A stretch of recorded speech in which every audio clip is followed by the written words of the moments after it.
Florence. Ngayon ay ipa-vlog natin yung pinaghirapan ko sa abroad bilang kadama. So, ngayon, ipapakita ko sa inyo yung bahay ko. Pero wag nyo naman i-ashamed yung bahay ko kasi hindi pa siya tapos eh. Wala pa siya masyadong gamit kasi walang tao. Ngayon lang nagkatao. Ang tao doon is yung pamangkin ko. So, sila ang naglilinis, sila nag-aalaga doon. So, excited na ba kayo? Itutur ko yun sa bahay ko. Nakatira lang ako sa Liloan, Cebu.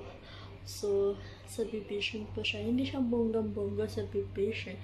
Pero, nakatira po ako doon. So, sa paghihirap ko dito sa abroad, at least, nakapa-invest ako ng bahay galing sa pagod ko. Tara, samahan mo ako.